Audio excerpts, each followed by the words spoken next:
लुकाको सुसमाचार 7को 18बाट 28सम्म हामी हेर्नेछौँ। बाइबललाई क्रमिक रूपले हेर्दै जाँदाखेरि यसले हाम्रो आत्मिक जीवनका साथसाथै ज्ञानको कुरा अथवा बौद्धिक कुराहरूमा पनि बाइबललाई बुझ्नको लागि धेरै सहयोग हुन्छ। कहिलेकाहीँ हिजो हाम्रो कुन चाहिँ मित्रले भन्दै हुनुहुन्थ्यो, यहाँ पास्टरले एउटा पद उत्पत्तिबाट अर्को पद कहाँबाट 7 पुस्तासम्मको प्रचार गरिदिनुहुन्छ अनि हामीलाई बुझ्नै गाह्रो हुन्छ। त्यो वास्तविक पनि हो। कहिलेकाहीँ पास्टरहरूले के विचार गर्छौँ भने विश्वासीहरू सबैले बाइबल मैले भनेको कुरो बुझिरहेछ होला भन्ने एक किसिमको पूर्वाग्रह हुन्छ। तर हामी सबैलाई त्यति सजिलो हुँदैन। बाइबलका विभिन्न पदहरू छरफष्ट भई बसेका छन्, विभिन्न विषयमा बाइबलले बोल्दछ। तरै पनि त्यसलाई सुरुदेखि अन्तसम्म कुनै किताबमा हामी निरन्तर लागिराख्छौँ भने त्यो किताबले के भन्न खोजेको थियो त्यो कुरो हामी बुझ्न सक्छौँ। र त्यस्तै किसिमले हरेक पुस्तकमा हामीले ती कुराहरू गर्न सक्यौँ भने पूर्ण रूपले बाइबललाई हामी सजिलो सरल तरिकाले आफ्नो जीवनमा लागू गर्न सक्छौँ। त्यसै कारण मैले हरेक बिहान यो बाइबलको कुनै यता र उताबाट खोज्नुभन्दा पनि निरन्तर हामी त्यसमा लागिराख्यौँ भने हामीले बाइबल अध्ययन गर्दा पनि सजिलो र सुन्दा पनि धेरै दिमाग खियाउनु पर्दैन। आजको विषय यस्तो छ जो हामी सबैको जीवनमा बेला बखतमा भइरहेको हुन्छ। अनि मैले फेसबुकमा शीर्षक राखेको छु, जब परमेश्वर हामीले सोचेको जस्तो गर्नुहुन्न। म भन्दै आएको छु धेरै पटक जीवनमा हामी जस्तो सोच्छौँ त्यस्तै हुन जान्छ। त्यो त एउटा मनोवैज्ञानिक तथ्य कुरो हो। विज्ञानले भन्दछ मानिसको सोचले उसको जीवनलाई निर्धारण गरेको हुन्छ। उसले जुन प्रकारको विचारहरू मनमा राख्दछ त्यस्तै प्रकारको बोली उसको मुखबाट निस्किन्छ। जुन प्रकारको बोली उसको मुखबाट निस्किन्छ त्यसले उसको वास्तविक व्यवहारिक जीवन र परिस्थितिहरूलाई पनि सिर्जना गर्दछ। त्यो विज्ञानको कुरो भयो। तर आत्मिक कुरो गर्दाखेरि कहिलेकाहीँ परमेश्वर हामीले सोचेको जस्तो भन्दा बेग्लै गर्नुहुन्छ। किनभनेदेखि हामीलाई थाहा हुँदैन हामीलाई कुन कुरो असल छ, तर परमेश्वरलाई थाहा हुन्छ। त्यसैको आधारमा अर्को ठाउँमा बाइबलले भन्छ परमेश्वर हामीले मागेको र चिताएको भन्दा पनि अझ बढ्ता गर्नुहुन्छ। कहिलेकाहीँ त्यसलाई यो पनि भन्न सक्छौँ मागेको र चिताएको भन्दा बेग्लै पनि गर्नुहुन्छ।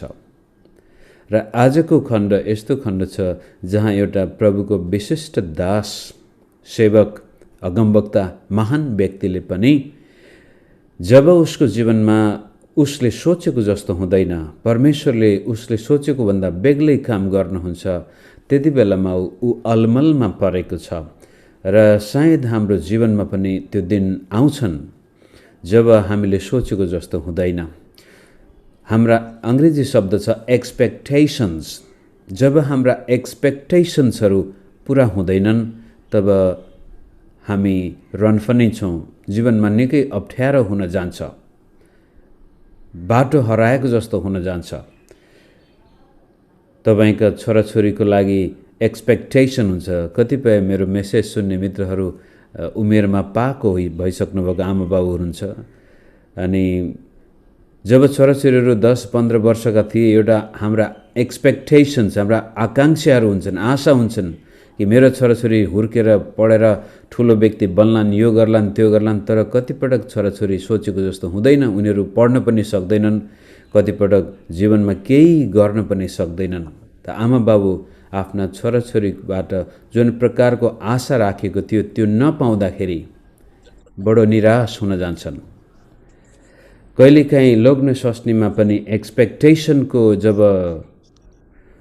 कमी हो, के भन्छ, जस्तो सोचेका छौँ त्यस्तो हुँदैन, त्यसपछि जीवन त्यहाँ पनि निराश हुन जान्छ। बिहा गर्नुभन्दा अगाडि सोचेका थियौँ होला यस्तो होला उस्तो होला, तर बिहा गरेपछि ती एक्सपेक्टेसन्सहरू माटोमा जान्छन्। सोचेको जस्तो भन्दा बेग्लै हुन जान्छ। हर क्षेत्रमा साथीभाइहरूसँग, इष्टमित्रहरूसँग, चर्चमा जाँदाखेरि पास्टरले पनि विश्वासीहरूबाट हाम्रा आफ्नै आशाहरू गरिएका हुन्छन्, एक्सपेक्टेसन्सहरू हुन्छन्। तर जब हामीले सोचेको जस्तो हुँदैन, आशा गरेको जस्तो हुँदैन, तब जीवन दोसाँधमा उभिन्छ। कहिलेकाहीँ हामी अन्योलमा पर्दछौँ र त्यस्तो स्थितिमा पनि ख्रीष्ट येशूमा विश्वास गर्ने मानिसले कस्तो प्रकारको अवस्था हुनुपर्छ भन्ने कुरा आउनुहोस् पहिला हामी लुका 7 को 18बाट 28सम्म म पढ्छु। यूहन्नाका चेलाहरूले यी सब कुराको समाचार तिनलाई भनिदिए। माफ गर्नुहोस्, यो कहाँबाट आवाज आएछ। I will try to mute every one of you.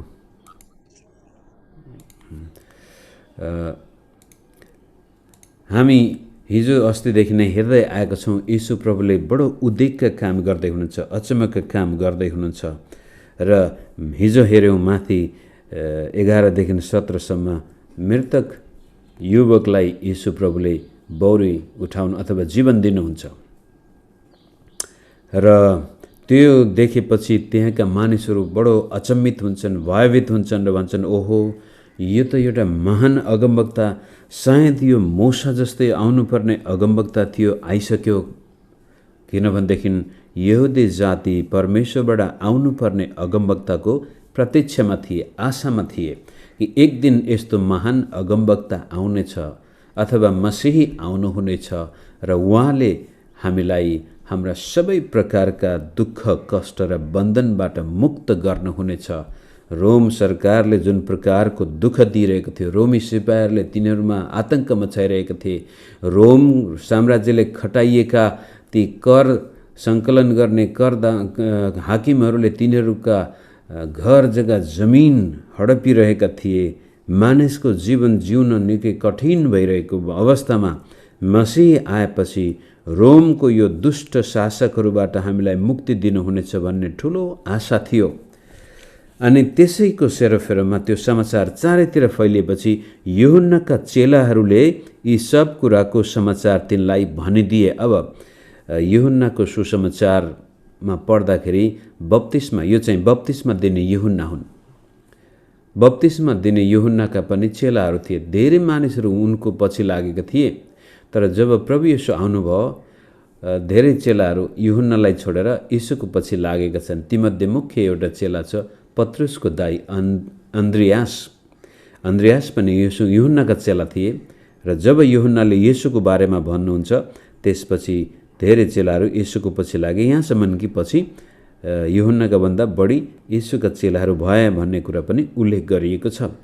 त अहिले यूहन्ना चाहिँ झ्यालखानामा हुनुहुन्छ। हेरोद राजाको अनैतिक जीवनको बारेमा यूहन्नाले बोलेको कारण त्यति बेलाको राजाले आफ्नै भाइकी श्रीमतीसँग बिहा गरेको थियो। अनि त्यो अनैतिक अभद्र व्यवहारको कुरो, त्यसको विरोध गर्दाखेरि यूहन्नालाई झ्यालखानामा हालेको थियो। र सायद थुप्रै समय भइसक्यो झ्यालखानामा हालेको। र जब यीशु प्रभु आउँदै गर्दाखेरि येशू प्रभुलाई यूहन्नाले बप्तिस्मा दिन्छ, त्यसपछि प्रभु चारैतिर सेवाकाईको लागि जानुहुन्छ। यूहन्नाले आशा गरेको थियो अब चाहिँ इजरायलको समय आयो। यिनै यूहन्नाले भनेको थियो, हेर परमेश्वरको थुमा जसले संसारका पाप उठाइ लैजानेछ। र यस किसिमले आफ्नो सेवाकाईलाई पूर्ण रूपले येशूको निम्ति तयार गरेर उसले भन्दै थियो, उहाँ बढ्नु म घट्नु असल हो। तर पछि जब ऊ जेलखानामा छ अहिले, र पनि चेलाहरू आइरहेछन् गइरहेछन्, उसको वास्ता गर्दैछन्। अनि 19 पद, आफ्ना चेलाहरूमध्ये 2 जनालाई यूहन्नाले प्रभु कहाँ यो सोध्न पठाए, जो आउनुहुनेछ के तपाईँ उहाँ नै हुनुहुन्छ कि हामी अरू कसैको प्रतीक्षा गरौँ। यो चाहिँ यूहन्ना बप्तिस्मा दिनेको जीवनमा आएको एउटा ठुलो चुनौती थियो, सङ्घर्ष थियो। होइन, मैले त सोचेको थिएँ उहाँ नै हो मुक्तिदाता, मैले त सोचेको थिएँ उहाँ नै हो मसीही। तर जुन प्रकारको आशा हामीले गरेका थियौँ मसीहीबाट, त्यो चाहिँ भइरहेको छैन। यो दुविधा यूहन्नाको मगजमा आइरहेछ। र त्यसपछि त्यो दुविधा अन्त गर्नको लागि उसले 2 जना चेलालाई यो प्रश्न गर्न पठाउँदछ। यूहन्नाले कस्तो आशा गरेको थियो? मेरो विचारमा लगभग प्राय त्यति बेलाको यहुदीहरूको जस्तै हुन सक्छ। हिजो पनि हामीले यो फेसबुक लाइभबाट बिदा भएपछि जुममा अगमवक्ताको बारेमा कुरा गर्दै थियौँ र बाइबल लेख्ने परमेश्वरका दासहरू जो पवित्र आत्माको प्रेरणाबाट लेख्दैछन् तरै पनि तिनीहरू मानिस नै हुन्। यिनीहरू ईश्वर आत्माबाट प्रेरित त भएका छन् तर ईश्वर होइनन्, परमेश्वर होइनन्। र परमेश्वरले मानिसकै भाषा, मानिसकै विचार, मानिसकै भावनालाई प्रयोग गर्नुभएको छ आफ्नो सन्देश हामी कहाँ पुर्याउनको लागि। त यूहन्ना जस्तो महान व्यक्तिको जीवनमा आएको दुविधा पनि यो पवित्र आत्माकै प्रेरणाबाट नै हाम्रो लागि बाइबलमा लेखिएको हो। त कहिलेकाहीँ हामीले बाइबलको प्रेरणाको बारेमा परमेश्वरको वचन हो भन्दाखेरि के लाग्छ भनेदेखि यस्तो शङ्का पनि परमेश्वरले उत्पादन गर्नुहुन्छ र भन्नपट्टि लाग्दछौँ। तर त्योभन्दा अर्को पक्ष के छ भने होइन, परमेश्वरको वचन भन्नाले हामीले के भन्छौँ भने मानिसका शङ्का, उपशङ्का, कमी, कमजोरी ती सबैलाई बाइबलमा राख्नको लागि परमेश्वरले अगुवाई गर्नुभएको हो, ताकि ती सबैबाट उहाँको आवाज हामी सुन्न सकौँ भने यूहन्नाको मनमा आएको यो शङ्का पनि यहाँ प्रस्तुत गरिएको छ। 20 पद, जब ती मानिसहरू येशू कहाँ आए तब तिनीहरूले भने, बप्तिस्मा दिने यूहन्नाले हामीलाई यो सोध्न तपाईँ कहाँ पठाएका छन्, जो आउनुहुनेछ के तपाईँ उहाँ नै हुनुहुन्छ कि हामी अरू कसैको प्रतीक्षा गरौँ? त्यही प्रश्न जस्ताको तस्तै आफ्नो उनका चेलाले यीशुलाई बताउँछन्। अब 21 पद हेर्नुहोस्, त्यसै बेला जब यी चेलाहरू येशू कहाँ आएका थिए त्यसै बेला येशूले धेरैलाई रोग, व्यथा र दुष्ट आत्माहरूबाट छुटाउनु भयो र धेरै अन्धाहरूलाई दृष्टि प्रदान गर्नुभयो। तिनीहरूलाई जवाब दिनुभन्दा पहिला उदेकका अचम्मका काम त्यहाँ भइरहेछन्। यहुदीहरूको ठुलो आशा थियो, यूहन्नाको पनि ठुलो आशा के थियो भने जब मसीह आउनुहुनेछ उहाँले यहुदीहरूलाई रोमी अधिपत्य अन्य जातिहरूको शक्तिबाट मुक्ति दिएर यरुशलेममा मसीहले आफ्नो राज्य स्थापना गरेर त्यसपछि यरुशलेमबाट सुरु गरिएको त्यो परमेश्वरको राज्य सारा संसारभरि फैलाउनु हुनेछ। त्यो उनको ठुलो चाहना थियो। त येशू ख्रीष्ट कता गाउँ गाउँतिर गइरहेछन्, यी कमजोर मानिसहरूको बीचमा समय बिताइरहेछन्, पापीहरूको बीचमा समय बिताइरहेछन्, कर उठाउनेहरूसँग समय बिताइरहेछन्। यो कस्तो खालको मसीही होला भनेर जुन प्रकारको दुविधा थियो त्यसलाई व्यक्त गर्न चेला पठाइसकेपछि येशू प्रभुले त्यहाँ मुख्य गरी रोग, व्यथा, दुष्ट आत्मा र अन्धा त्यतिखेर निको भइरहेछन्। त्यसपछि 22 पद अझ मुख्य हो, तब उहाँले तिनीहरूलाई भन्नुभयो, ती दुईजना यूहन्नाका चेलालाई, जाओ र जे तिमीहरूले देख्यौ र सुन्यौ गएर यूहन्नालाई भनिदेऊ, अर्थात् अन्धाहरूले दृष्टि पाउँछन्, लङ्गडाहरू हिँड्छन्, कुष्ठरोगीहरू निको हुन्छन्, बहिराहरू सुन्छन्, मृतकहरू जीवित भई उठ्छन्, गरिबहरूलाई सुसमाचार सुनाइन्छ।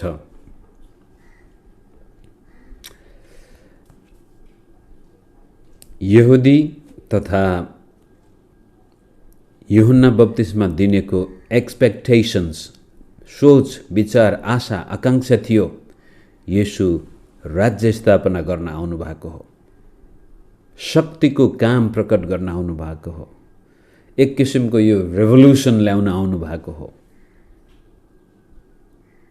तर येशू प्रभुले त्यो सोचेको जस्तो भन्दा धेरै फरक काम गर्दै हुनुहुन्छ। उहाँ अन्धा जसका आँखा छैनन्, जसका खुट्टा छैनन्, जो विभिन्न प्रकारका व्यथाले ग्रसित भएको छ, जसलाई दुष्ट आत्माले आफ्नो बसमा राखेको छ, कुष्ठरोग त्यति बेलाको महारोग आजसम्म पनि धेरै व्यक्तिहरू त्यसको दुःखमा पीडित छन्, कुष्ठरोगले शरीर त नाश गर्थ्यो, तर वास्तवमा शरीर मात्र नभएर कुष्ठरोगले मानिसको आत्मालाई नै, मन मस्तिष्क मगजलाई नै नष्ट गरिदिन्थ्यो कि समाजमा बहिष्कृत भएर बडो दुःखदायी अवस्था थियो। अरू रोगले कमसेकम शरीरमा दुःखका साथसाथै परिवारले वास्ता फिक्री गर्दथ्यो भने कुष्ठरोग लागेकाहरूलाई परिवारले पनि नचाहेरै पनि छोड्नु पर्दथ्यो। एउटा त्यो रोगीहरू बस्ने ठाउँमा लगेर छोडिदिनु, मर्नको लागि छोड्नु पर्थ्यो। त येशू प्रभु त्यस्ता व्यक्तिहरूसँग समय बिताउँदै हुनुहुन्छ जो समाजबाट बहिष्कृत र तिरस्कृत भएका छन्। त्यति बेलाको राज्य शक्तिको परिधिभन्दा बाहिर भएका मानिसहरूसँग येशू प्रभु समय बिताउँदै हुनुहुन्छ। र यूहन्नाका चेलालाई उहाँले भन्नुहुन्छ, गएर तिम्रा गुरुलाई भनिदेऊ कि म के गर्दैछु। र अन्तिममा अर्को शब्द प्रयोग गर्नुहुन्छ, र म गरिबलाई सुसमाचार सुनाउँछु।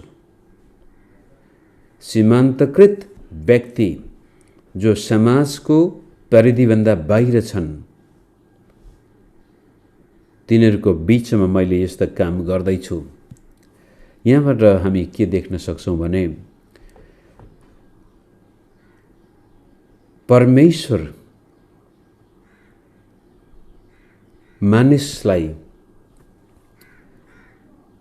उसको व्यक्तिगत जीवनमा काम गर्न आउनुभएको, अथवा परमेश्वरले यीशुलाई पठाउनु भएको मानिसको जीवनमा काम गर्न पठाउनु भएको, त्यहाँको राजनैतिक शक्ति परिवर्तन गर्न होइन, त्यहाँको सांस्कृतिक रीतिरिवाज चालचलनहरू सुधार्नको लागि पनि होइन, त्यहाँका धार्मिक रूढिवादी अन्धविश्वास हटाउन पनि होइन। येशू ख्रीष्ट मानिसको जीवनमा जीवन दिन आउनु भएको हो।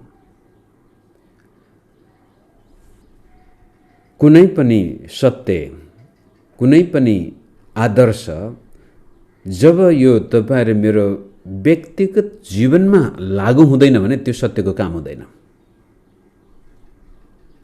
उदाहरणको लागि कम्युनिजम, मार्क्सवाद, लेनिनवाद भनेर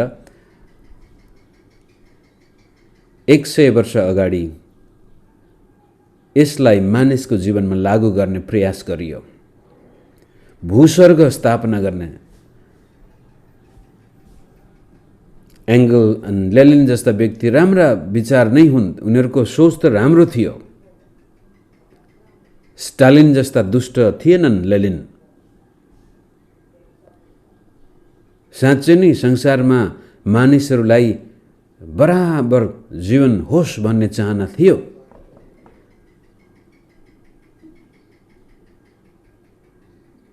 तर जब त्यसलाई व्यवहारमा उतार्ने प्रयास गरियो, स्टालिन जस्ता, माओ जस्ता, यो होचिमिन जस्ता र उत्तर कोरियाका यी किम जोङ उन जस्ता दुष्ट शासकहरूले, दुष्ट मनुष्यत्वले त्यो असल विचारलाई जीवनमा लागू गर्न दिएन,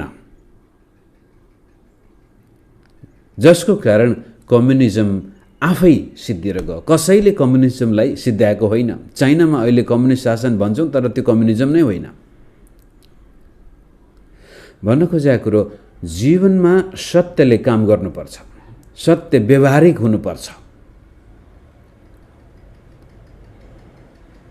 परमेश्वरको बारेमा हामीले, स्वर्गको बारेमा अनि इत्यादि यही सत्ययुग, कलियुग, द्वापर युग, त्रेता युगमा भएका राम्रा राम्रा बहसहरू हामी सुन्छौँ बेला बखतमा। तर त्यो सत्यले अहिले मेरो जीवनमा काम गर्दैन भने त्यसको कुनै अर्थ छैन। त्यसै कारण येशू प्रभुले यूहन्नालाई के भन्दै हुनुहुन्छ भने, यूहन्ना, तिम्रो मगजमा थियो होला परमेश्वरले यस्तो गर्नुहुने, उस्तो गर्नुहुनेछ, तिम्रा आकाङ्क्षाहरू थिए, म मान्दछु। तर परमेश्वर त्यो एउटा भूस्वर्ग जुन प्रकारको कम्युनिस्टले सोचेको थियो अथवा तिमीले सोचेका मानिसले सोचेको भन्दा म बेग्लै प्रकारले यो राज्य विस्तार गर्दैछु। अनि त्यो राज्य चाहिँ मानिसको व्यक्तिगत जीवनसँग सरोकार राख्ने राज्य हो। जसरी एउटा कुष्ठरोगीलाई तिमीहरूको समाजमा बस्ने ठाउँ छैन, म त्यस्ताहरूलाई जीवन दिन आएको हुँ। एउटा लङ्गडो हिँड्न सकेको छैन। यहुदी परम्परा अनुसार, विश्वास अनुसार पनि कसैको छोरो के भन्छ अपाङ्ग भएर जन्मिनु पनि श्राप, परमेश्वरले श्राप दिएको हो। दुष्ट आत्मा लाग्नु इत्यादि कुराहरू, यो कसैको दिमाग खुस्किनु, बिग्रिनु, यो तिमीहरूको सोच विचारमा चाहिँ परमेश्वरबाट श्रापित भएको व्यक्तिको जीवनमा हुन्थ्यो भने म ती मानिसहरूलाई जीवन दिन आएको छु। त मेरो राज्य कमजोरीबाट शक्तिमा परिणत हुनेछ। संसारका बलवान कुराहरूलाई लज्जित बनाउन मैले कमजोर कुराहरूलाई छान्दैछु। विद्वानहरूलाई मूर्ख बनाउन मूर्खलाई नै म छान्दैछु। त्यस किसिमले येशू प्रभुले यूहन्नाले सोचेको भन्दा बेग्लै गरेको कुरो यूहन्नाले सुन्नुहुन्छ र अवश्य पनि पछि गएर येशू ख्रीष्टमा उनको विश्वास त जाहेर भएकै थियो होला। तरै पनि 23 पद अझ राम्रो छ। येशू प्रभुले भन्नुहुन्छ, धन्य हो जसले ममा बाधाको कारण पाउँदैन। यो बाधाको कारण पाउँदैन भन्नाले कस्तो छ भने अंग्रेजी शब्द अफेन्डेड, अफेन्स, अर्थात् यूहन्ना अहिले अलिअलि चित्त दुखेको जस्तो छ। मैले सोचेको थिएँ तपाईले आएर कमसेकम मलाई त झ्यालखानाबाट निकाल्नुहुन्छ होला सोचेको थिएँ, र मलाई मात्र हैन यहुदीहरूलाई पनि रोमीको पन्जाबाट बाहिर छुटकारा दिनुहुन्छ होला भन्ने सोचेको थिएँ। खै त तपाईले खालि लङ्गडाहरूलाई निको पार्ने, अन्धाहरूलाई आँखा दिने, त्यस्तो विचारले यूहन्नाको चित्त दुखेको छ। अनि येशू प्रभुले यहाँनिर भन्छ, धन्य हो त्यो मानिस जो मेरो कारण आफ्नो चित्त दुखाउँदैन। चित्त दुखाइको पनि हामी यहाँनिर अलिकति विचार गरिहालौँ। समय यो सन्दर्भ अलि बेग्लै भए पनि जब तपाईको चित्त दुख्छ नि मित्र, त्यसले वास्तवमा तपाईलाई आफ्नो कैदी बनाउँदैछ। हुन त हामी सानो चित्त ठुलो चित्तको कुरो पनि गर्दछौँ, र कोही व्यक्ति तुरन्तै चित्त दुखाउँछ भने हामी त्यसलाई सानो चित्तको व्यक्ति भन्छौँ। कसैले चित्त दुखाउँदैन भने त्यसलाई ठुलो चित्तको व्यक्ति भन्दछौँ, र त्यसमा सत्यता पनि छ। यदि म सजिलै अफेन्डेड हुन्छु, सजिलै म अरूसँग चित्त दुखाउँछु भने म मेरो जीवनमा वास्तवमा खुसी र आनन्द अनुभव गर्न सक्दिनँ।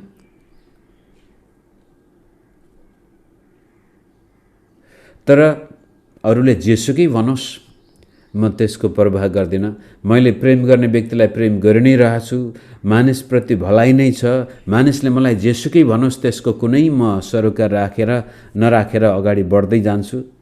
के भन्छ, काग कराउँदै गर्छ पिना सुक्दै गर्छ भने जस्तै मन भन्नेलाई भन्न दिनुहोस्, गर्नेलाई गर्न दिनुहोस्, तर तपाईँ र मैले जे गर्नुपर्छ त्यसमा आफ्नो कर्तव्यनिष्ठ भएर अगाडि बढ्दै जान्छौँ भनेदेखि हाम्रो जीवनमा हामीले शान्ति, सफलता, आनन्द अनुभव गर्दछौँ। तर मानिसले अलिअलि केही कुरो गर्ने बित्तिकै चित्त दुखाउने, पास्टरले भनेको जस्तो गर्दैन चित्त दुखाइदियो, विश्वासीले भने जस्तो गरेन चित्त दुखाइदियो, मानिसबाट केही कुरो आशा गरेको थियो तर त्यसले भने सोचे जस्तो गरेन, अनि त्यसपछि त्यसैसँग चित्त दुखाइदियो। चित्त दुखाइले हामीलाई पिजडाभित्र हालिदिन्छ। जसै वास्तवमा यो शब्द यस्तो प्रकारको शब्द प्रयोग गरेको छ कि चरालाई चरा मार्नको लागि अथवा चरालाई पक्रिनको लागि शिकारीले पासो थापेको हुन्छ भने त्यो चरा उड्दै जाँदाखेरि उसको पखेटाहरू हल्लाइरहेको हुँदैन, त्यही पखेटाले नै त्यो पासोलाई छोइदिन्छ र फ्याट्टै त्यसपछि त्यो पासोभित्र पर्छ। त्यो शब्द प्रयोग गरेको छ यहाँनिर ग्रिक भाषामा। हाम्रो चित्त दुखाइले हामीलाई त्यो पासोमा हालिदिन्छ। येशू प्रभुले भन्नुहुन्छ, धन्य हो त्यो मानिस अथवा आशिषित हुनेछ त्यो मानिस जो सानातिना कुरामा चित्त दुखाउँदैन, विशेष गरी मसँग चित्त दुखाउँदैन। मैले तिम्रो जीवनमा गरे जस्तो भएन भन्दैमा कस्तो रहेछ येशू भन्नुभन्दा यदि तिमी हो प्रभु मलाई थाहा छैन तपाईको इच्छा अनुसार होस् भन्छौ भनेदेखि तिमी धन्यको हुनेछौ, आशिषित हुनेछौ, खुसी हुनेछौ। यो धन्य शब्द फेरि ह्याप्पी भन्ने शब्द पनि प्रयोग गर्न सकिन्छ। खुसी हुनेछ त्यो व्यक्ति जो मसँग चित्त दुखाउँदैन। यूहन्नालाई प्रभुले त्यो सन्देश दिँदै हुनुहुन्छ, हेर यूहन्ना, म मानिसलाई मुक्ति दिन आएको हुँ। म संसारको यो सिस्टमलाई अहिले तुरन्तै परिवर्तन गर्न आएको होइन हो। मेरो राज्य संसारको राज्यभन्दा बेग्लै छ। एक दिन मेरो राज्य बिस्तारै बिस्तारै बढ्दै बढ्दै जानेछ, तर यो राज्य चाहिँ मानिसको जीवनबाट, हृदयबाट सुरु हुन्छ। त्यसै कारण येशू प्रभुले प्रार्थना गर्नुपर्ने सिकाउनु भएको छ, तपाईको राज्य जस्तो स्वर्गमा छ त्यो यस पृथ्वीमा आओस्। त यो पृथ्वीमा परमेश्वरको राज्य आउने माध्यम चाहिँ तपाईँ र मेरो हृदय, हामीद्वारा परमेश्वरको राज्य पृथ्वीमा आउँदैछ। जुन राज्यमा तिरस्कृत र बहिष्कृत व्यक्तिहरूले पनि पहिलो प्राथमिकता पाउनेछन्। संसारको राज्यमा कुष्ठरोग लागेकाहरूको कुनै स्थान छैन। संसारको राज्यमा अन्धाहरूको कुनै स्थान छैन। संसारको राज्यमा कमजोर मानिसहरूको स्थान छैन। संसारको राज्यमा मरेर गइसकेको मृतकको त कुरै छोडिदिउँ, तर परमेश्वरको राज्यमा यसरी समाजबाट बहिष्कृत र तिरस्कृत भएका मानिसहरूले पहिलो प्राथमिकता पाउनेछन् भन्ने कुरा यहाँ देखिरहेछौँ हामीहरू। त्यति भनिसकेपछि मेरो समय सिद्धिएछ।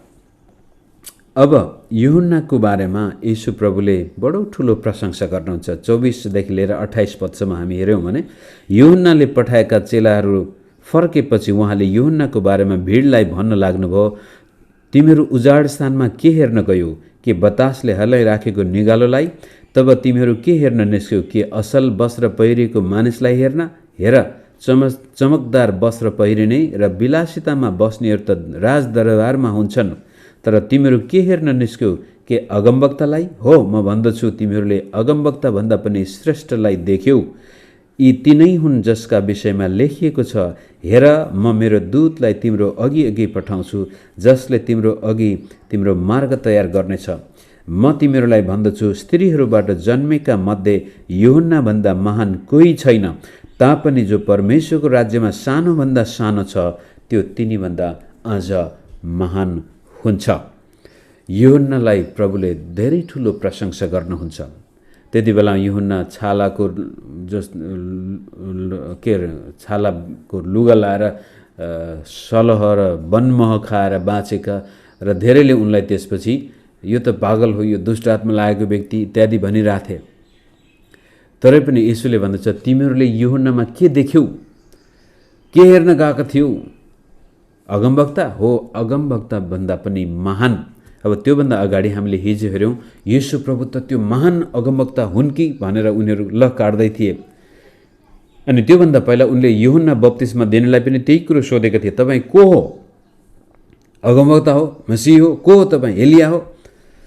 अनि येशू प्रभुले भन्छ, यूहन्ना बप्तिस्मा दिने पुरानो नियमका अगमवक्ताहरूभन्दा सबैभन्दा महान व्यक्ति हुन्। यहाँसम्म कि पुरानो नियममा जन्मेको कुनै पनि व्यक्तिभन्दा उनी महान हुन्, किनभनेदेखि उनले मसीहको निम्ति बाटो तयार गरेका छन्। मलाकी 3 अध्यायको 1 पदबाट हामीले हेर्दाखेरि त्यो अगमबाणी पाउँदछौँ कि मलाकी पछि परमेश्वरको कुनै अगमवक्ता आएन। 400 वर्षभन्दा बढी त्यहाँ कुनै अगमवक्ता आएको थिएन। अनि मलाकीले पुरानो नियमको अन्तिम पुस्तकले अगमबाणी गरेको चाहिँ यस्तो व्यक्ति आउनेछ जसले मसीहको मुक्तिदाताको निम्ति बाटो तयार गर्नेछ, र त्यो व्यक्तिको बारेमा पनि अगमवक्ताले अगमबाणी गरेको थियो। यस्तो व्यक्ति आउनेछ जसले प्रभुको निम्ति बाटो तयार गर्नेछ। त्यसै कारण यिनी पुरानो नियमका अगमवक्ता भन्दा पनि महान हुन्। तर यहाँ यही एउटा कुरो, तर परमेश्वरको राज्यमा सबैभन्दा सानो छ त्यो पनि यूहन्ना बप्तिस्मा दिनेभन्दा महान हुनेछ। यो बडो गजबको एउटा वाक्यांश प्रभुले बताउनु भएको छ। त्यसले के देखाउँछ भनेदेखि यूहन्ना पुरानो नियम, पुरानो करारको अगमवक्ता हुन्, पुरानो करारको विश्वासी हुन् भने नयाँ उनले यीशु प्रभुको निम्ति बाटो तयार गरे। त नयाँ करारमा जसले ख्रीष्ट येशूलाई विश्वास गर्दछ त्यो नयाँ सृष्टि हो। यूहन्ना बप्तिस्मा दिने पुरानै सृष्टि मुनि छन्, व्यवस्था मुनि छन् भने अब ख्रीष्ट येशू जब कल्वरी क्रुसमा जानुहुनेछ र मुर्दाबाट बौरी उठ्नुहुनेछ र त्यसपछि नयाँ गरी जन्मिने व्यक्ति यूहन्ना बप्तिस्मा दिने भन्दा पनि महान हुनेछ। त्यो एउटा पक्ष हुनसक्छ। दोस्रो कुरो, येशू प्रभुले अर्को पनि एउटा वाक्यांश चेलाहरूलाई भन्नुहुन्छ, यदि तिमीहरूमध्ये कोही ठुलो बन्न चाहन्छौ भनेदेखि त्यो सबैको दास बनोस्। त परमेश्वरको राज्यमा जो कोही दास बन्दछ त्यो यूहन्ना बप्तिस्मा दिनेभन्दा पनि महान हुनेछ। यस किसिमले प्रभु येशू यूहन्ना बप्तिस्मा दिनेको सेवकाईलाई स्वीकार गर्दै, प्रशंसा गर्दै र त्यसका साथसाथै यूहन्ना बप्तिस्मा दिनेलाई सम्झाउँदै भन्नुहुन्छ, मेरो राज्य यूहन्ना तिमीले सोचेको भन्दा बेग्लै हो र यो राज्यमा सानोभन्दा सानो व्यक्ति पनि तिमीभन्दा ठुलो हुनेछ।